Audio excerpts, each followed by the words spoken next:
Yeah, but you're being recorded, so we Oh, I need am. you. Uh-oh, that's a problem. Well, looking around the room, there are some faces I recognize. But I don't see anybody volunteering to say yes. Hi, Bruce. Nice to see you again. Those people. Well, hello, everyone. Secretary of State Ruth Johnson has asked me to be brief. She knows me all too well to know that I will be brief. I think you were 29 back in 1998 when we met following our election to the Michigan House. Ruth had served on the Oakland County Commission with my northern cousin, Al Brooks Patterson, whose name I hate to bring up in her presence. And I had served on the Wayne County Commission with Ed McNamara, who I finally realized 20 years later actually ran Wayne County pretty well. Anyways, I came up, and here's this very attractive woman sitting at the table for about 10 people, and there was an open seat. I walked over, and being somewhat flirtatious, I asked if the seat was taken. And she looked at my name tag and asked me, "Are you any relation to Brooks Patterson?" And I thought from the tone and texture of her voice that I probably should say no. So I said no, and we instantly became friends. And I watched Ruth serve in the State House, and she served a full 6 years. And I served 4, and then I moved over to the Senate. And I've watched Ruth Johnson serve the people of the state of Michigan for how many years now? 7 years as the Secretary of State? 6 years, 6.5 years. What's that? Oh, my goodness. Well, for those of you that haven't served an elective office, you don't know what a sacrifice it is to try and represent we the people. Because we the people are very demanding. And yet here's a person who's not only intelligent, but honest, trustworthy, committed to all the people. And if you didn't know it, the Secretary of State position is a very high-level position. For those of you that don't read the Michigan Constitution on a regular basis, let me suggest to you that she's third in line in the event that the governor is unable to serve any longer. So she has a very important responsibility. She's committed to helping people get organ transplants.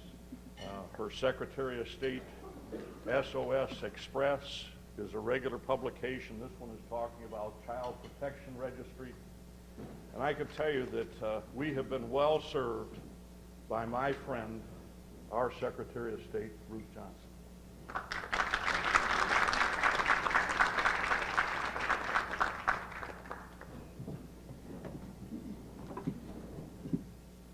First of all, I want to thank each of you for coming, and I especially want to thank Senator Patterson. We were in the class of, what was that, 98? State representatives, and I got to know Bruce.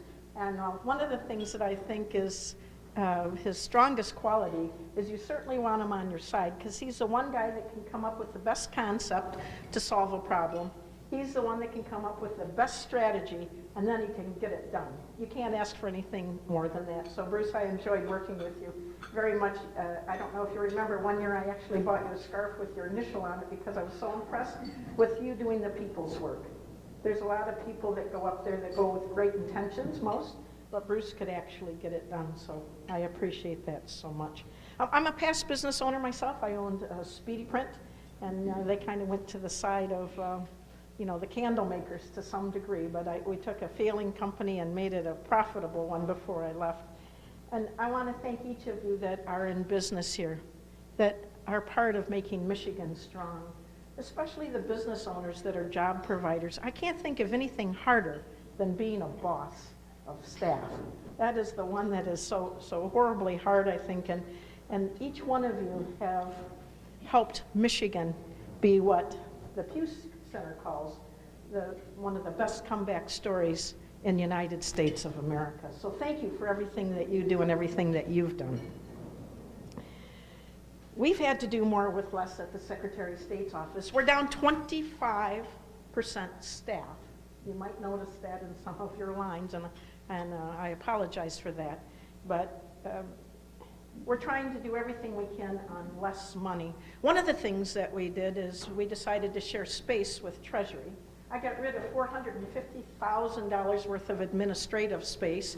I share with the governor in Detroit, and most of the time I'm there at a clerk's office anyway, and Wayne County, and so I got rid of a lot of space. One of the other things we said we would share with Treasury.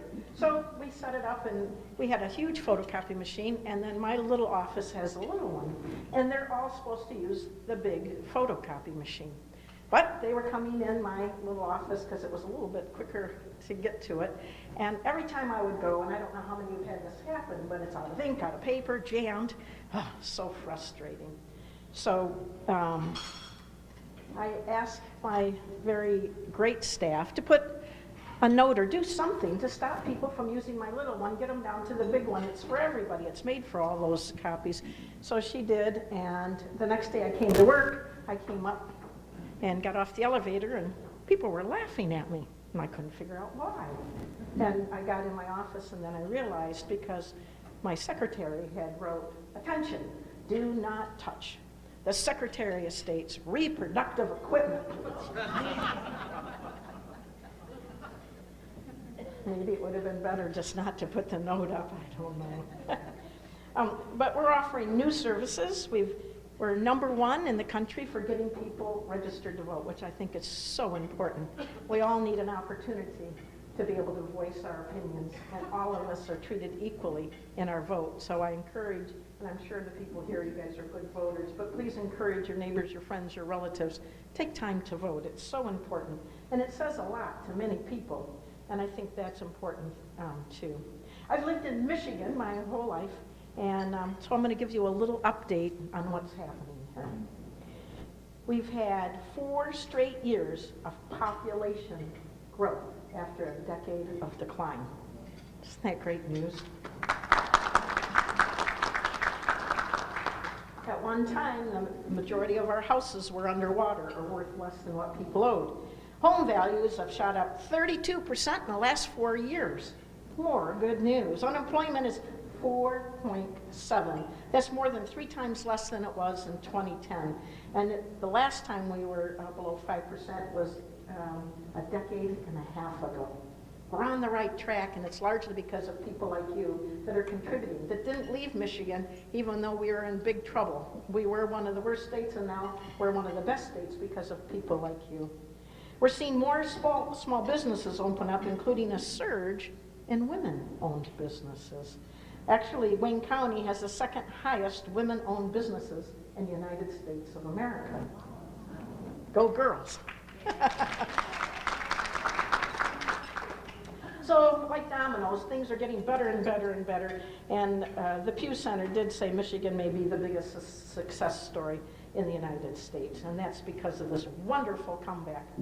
Now, most of you know that Tuesday, November 8th, you have to be registered for the October 11th election, and it's the biggest turnout was in 2012, 63%. I'd like to see 100%, but 63%. 96% of the eligible voters in Michigan are registered, and that's why we're #1 in the country for registering voters. Michigan recently became the 41st state to eliminate straight ticket voting. So for you that were used to voting straight ticket, you won't be able to do that this year. So make sure you go online, and this is really worth it. I do it myself. I think it's so helpful. Michigan.gov/vote. That's Michigan.gov/vote. You will see your particular ballot.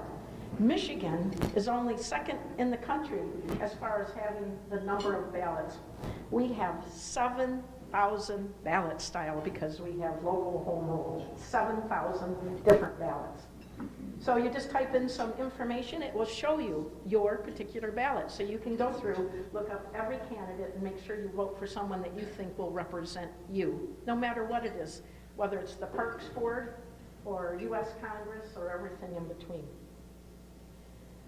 So my best advice is no before you go. The other thing is that will speed up voting, right? Because you'll know, you won't get in there and scratch your head and think, which candidate was that I wanted to vote for, especially in judges. I think that's one of the hardest ones for most people. Technology has just grown so much. My grandfather and my father and their family immigrated here from a little teeny town called Oxford in Nova Scotia, Canada. And my grandfather, for a job, which wasn't going so well in the end, he shoed horses.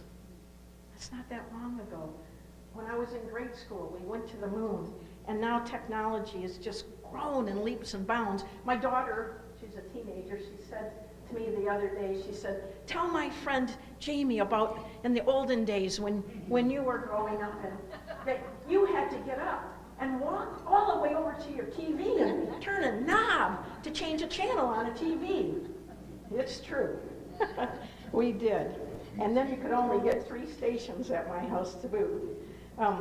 So we've tried to use technology because we want to shorten our lines. So we have expresssos.com. That's expresssos.com. You don't have to stand in line. The only time you need to come in is to get a picture now, and you only have to do that every 8 years for your driver's license or your state ID. Everything else you can do on expresssos.com, and I can't tell you that enough. You shouldn't have to wait in line.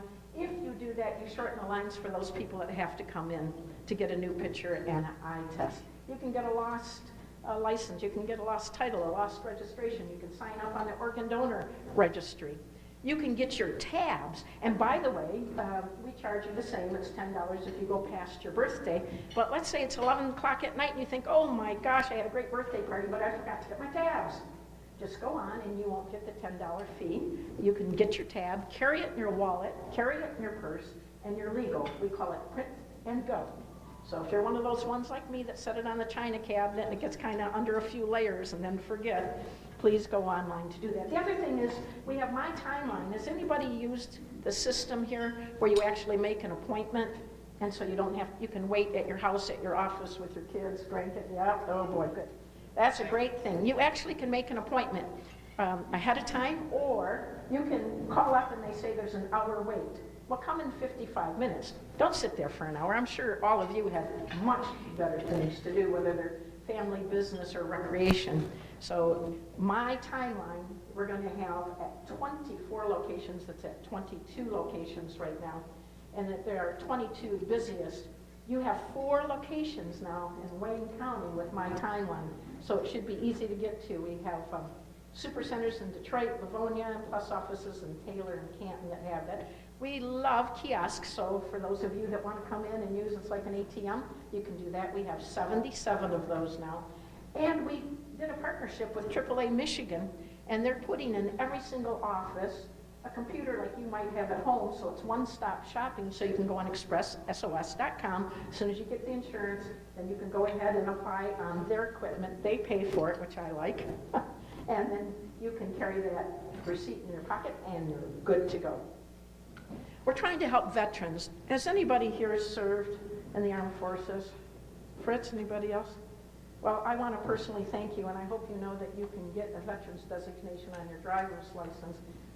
We want to thank you. When anybody sees your driver's license and sees that designation from anybody that has served this country, I hope they take a moment to say thank you for what they've done for the rest of us.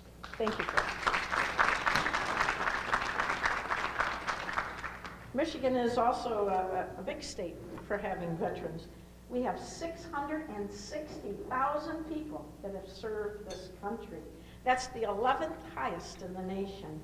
So we offer the special driver's designation. If you have friends or family or neighbors that have served, it's free when they come in and get their driver's license. We put it on there so they can get the benefits that they've earned and deserve without having to carry their discharge papers. We also have a new fundraising license plate to support local veterans. The cost is $35, which $25 goes to our vets.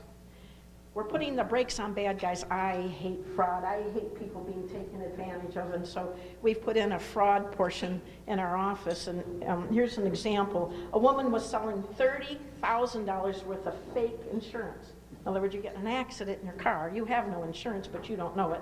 She was selling $30,000 a month out of an office she rented at a church. She was very creative. It was Insurance by Grace. Very creative. But it wasn't so creative when people got in a car accident and they had no insurance that covered them. So we're shutting people down that are getting parts that are stolen for cars too. And one of the biggest problems we have, be very careful, that people have liens on their cars, and other people that are unscrupulous, that have no integrity, prey on other people by providing the lien removal, but it's fake. You know, you can do so many things on a computer now. One of the things that technology doesn't help us with.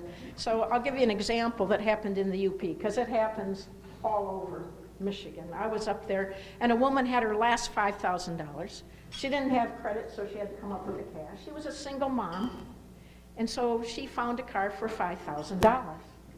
She was so happy until she found out that there was a $6,000 lien by the bank on it, and they took the car back and she lost the money.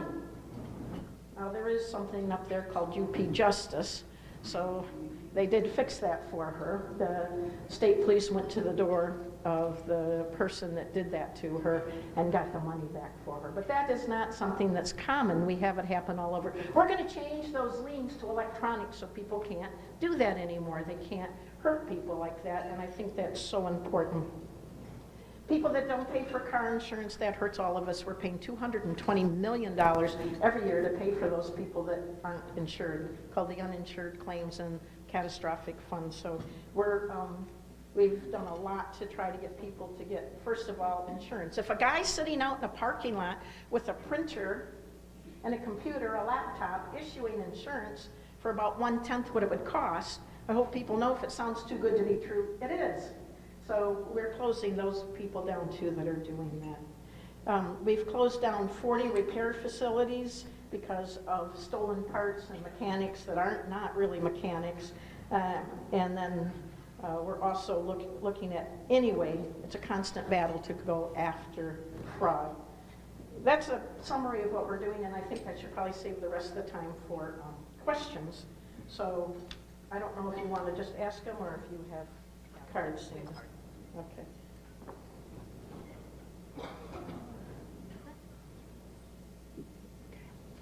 I did have one here. It says somebody handed me, please tell us about Senator Patterson's habit of spritzing cologne before session in Lansing.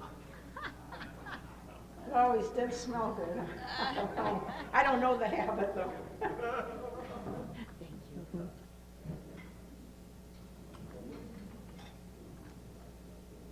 Thank you for that very informative presentation.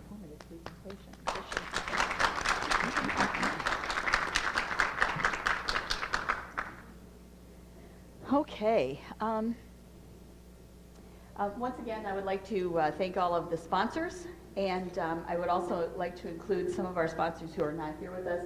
I mentioned Jeff from Sinorama wasn't able to make it today. The News Herald and U.S. Steel Great Lakes Works also are generous sponsors for us.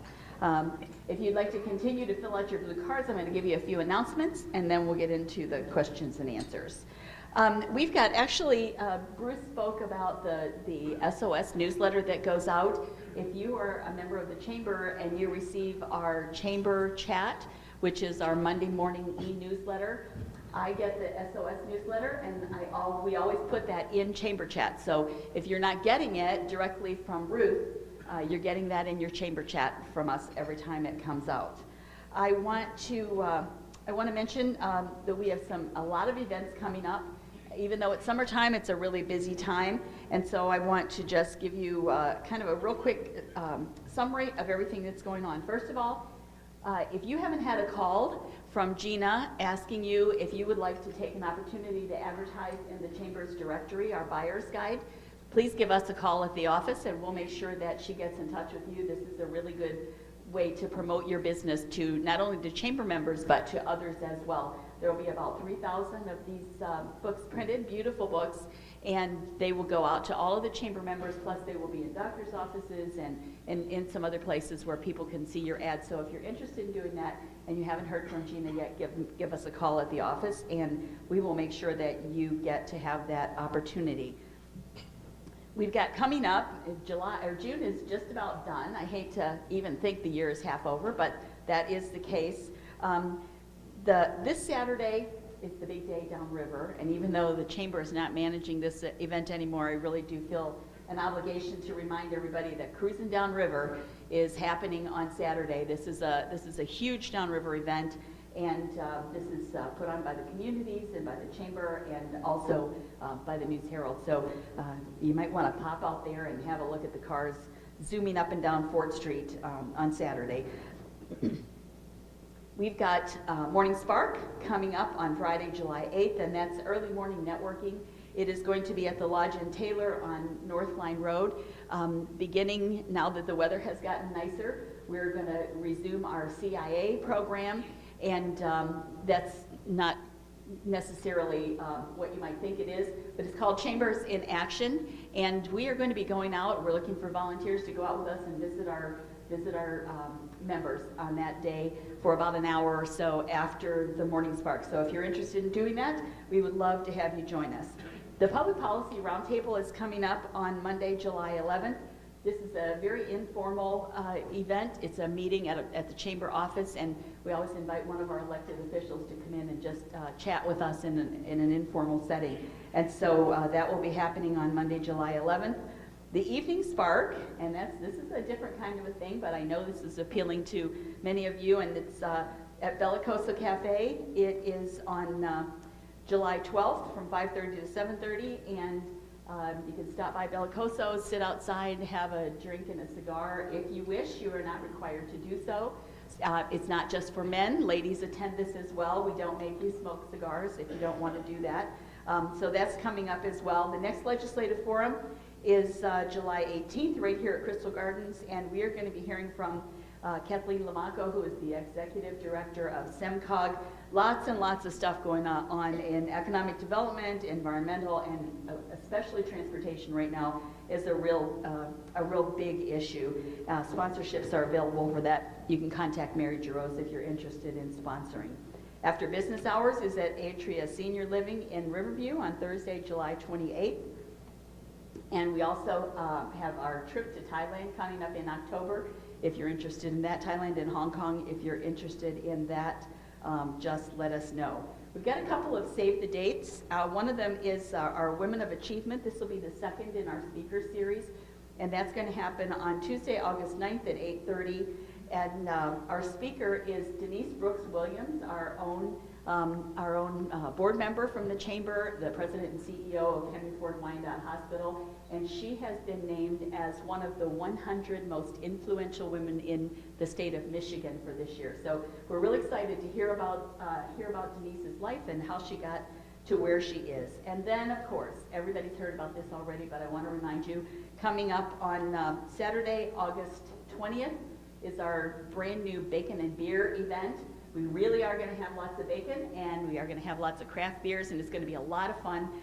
Pitching a tent right out on our lawn, and we're going to have a good time. So keep all those things in mind. You can get all the information on those and other events at the Chamber's website, and that's swcrc.com.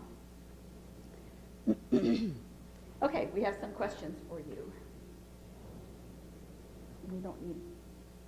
We already talked about Senator Patterson's cologne. How are the sales going for the state park tabs on license plates? That's a great question, because we partner with both public and private sector to try to be as efficient as we can. And if you remember, it used to cost $24 to get a parks pass for state parks.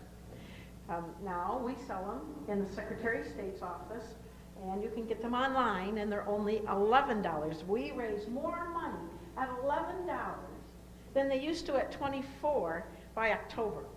So we have more money for our parks. It's quality of life. We have beautiful parks in Michigan that people can use. And of course, our newest is Belle Isle. I kayaked from there to the Renaissance Center in like 45-degree rain, which I didn't plan on, but to try to highlight that we have a beautiful state park plus our online services. So we make more money you, the people of Michigan, get to use your land because you can afford it at $11 a year. It's the best bargain that there is, and we're bringing in far more money. I think there's several reasons. I put it on all our cars, even though we're not going to use them, and I imagine, how many of you get parks pass here? Thank you, thank you. You're saving our parks, you're making them better, and I think that's so important, and at $11, it's the best deal in town.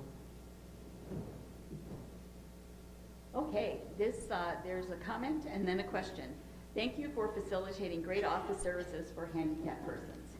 And the question is, what information shall we make new teenage drivers aware of? What information for teenage drivers? Oh my gosh, I'm on level 1 with my daughter that turned 17 yesterday. Oh my word, we're driving and I kept telling her we're merging on the left side of I-75, which is never easy, right? This is a child that liked ballet and never rode a bicycle, so she doesn't even have some of the concepts. And so if I'm a little grayer next time you see me, you'll know why. And for those of you who have done this, and sometimes multiple times, good for you. It's not an easy task. I kept saying, her name's Emily, I call her Emmy. There's a really big truck right beside us. It's a semi. It's a really big truck. Do you see that big truck? And I'm looking and we're only a foot away and going quite fast. She's trying to merge on and the truck's in the way. Well, he can't move out of the way. So finally, after a near miss, it was one of her first times merging on the expressway. I said, did you see that big truck? She said, I only saw the cab, Mom. I'm really sorry. And then when I saw the rest, I just froze. Oh, my word. You'll probably be surprised at our worst group. Some people think that it's very elderly. Some people think it's other folks.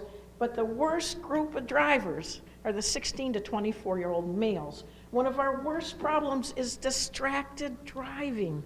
And that's not just for kids, that's for all of us. Don't text and drive. It's against the law, and teaching our kids that it's become so ingrained in them, it's very difficult. I am proud to say that Michigan was named as one of the top states for driver's ed in the nation. Now, having said that, when I got driver's ed, things were a lot different. My dad gave me his car when I was 12 and said, go drive on the ice. They don't have that anymore. But one of the biggest problems is the cost. And so we've partnered with Big Brothers, Big Sisters, and some of the driver's ed programs to try to get more kids to be able to take driver's ed. And we were just talking, we were thinking about so many kids now don't drive till they're 18, then they don't have to pay for driver's ed. We have to do something about that. We're going to have some requirements so you don't have an 18-year-old behind the wheel without driver's ed. As good as our driver's ed program is, it's very expensive for some people, so we'll be working on that too. We have two questions about the Driver Responsibility Act and fees. The first one says, why are the driver responsibility fees so high? Please keep in mind the low income, minimum age workers who has to drive to work and can't pay the fees. And then one is, are the funds collected from the Michigan Responsibility Act used to fund some type of insurance for the low income disadvantaged drivers? May I keep those just in yes, case? Yes. Thank you. Well, first of all, the Driver Responsibility Act, that was something that we voted on when I was in the House of Representatives. I voted a big NO. If you've ever gotten a ticket, I got one for going a little over the speed limit on the expressway. It was $100 and some.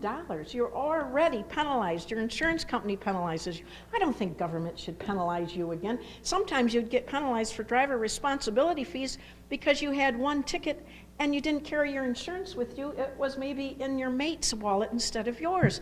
It's ridiculous. I don't like driver responsibility fees. Never have supported them and never will. There's a lot of people out there that it's devastating to them financially when they get a bill like that on top of the $100 and some ticket. Now, having said that, it was done with good intention, but I grew up, my dad immigrated, no high school degree. I grew up poor, and then he died from a heart attack. Under the poverty level we went, with 3 kids for my mom to raise. I understand what a dollar means to each and every one of us, but especially if you're not doing very well economically. We have to be careful we don't tax people so much that Michigan becomes a state you don't want to live in. And I'll give you one quick example of a young man between 16 and 24 bad judgment. I call it manure for brains when they do things like this. But he got in trouble time after time after time, and he ended up with over a $10,000 bill. We should have just taken his driver's license away. Then he can't stay in Michigan. He's had to move out, and he can't get a driver's license. He's already paid over $5,000. I simply don't support the fees. Now, having said that, people did, because in New Jersey they did this and the accident rate went way down. That didn't happen in Michigan. So I'm really pleased that the legislature got rid of them. There's still some that are left, but they have phased out most of them. And also, I worked with Senator Bruce Caswell, which Bruce and I worked with in the House, and he has it not for drunk driving, but for speeding, not using your turn signal, things like that. He put in something that you can do community service to work off the money. I think that's so important, so that people that can't afford it can work off the money that they owed. And now we're continuing to phase out driver's responsibility fees. So I wouldn't want to fund anything else with it.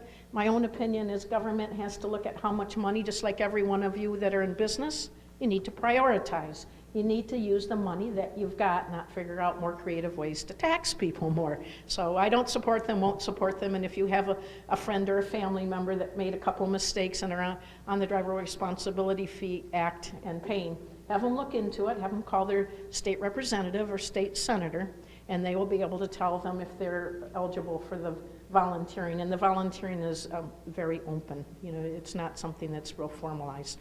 So I want to thank you for allowing me to be here, and I want to bring up one thing that I forgot that we just came out with, I guess would be better, that it's our second time, but we've got it set up so we think it's really easy for people to use, and that's the Child Protection Registry. I put my daughter on it, and last week, because I think it's so important. Now she's not going to get pop-ups on her computer, her phone, her messenger, all those things you add in, and you won't have your kids, your grandkids getting things, or at your office, ads about pornography, gambling, alcohol, cigarettes, adult content type things. So you can go on protectmychild.com, and it's free and it's easy, and it'll help protect our kids from getting those types of ads. So thank you so much for having me. Thank you for what you do for Michigan and especially the Tri-County area. By the way, Wayne County has twice the population of Alaska, if you can imagine.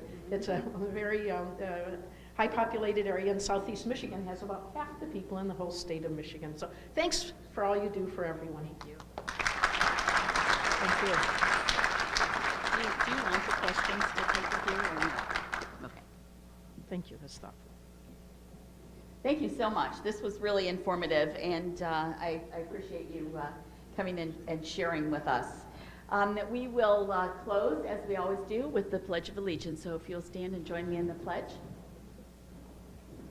I pledge allegiance to the flag of the United States of America and to the republic for which it stands, one nation, under God, indivisible, with liberty and justice for all. Have a great day, everybody.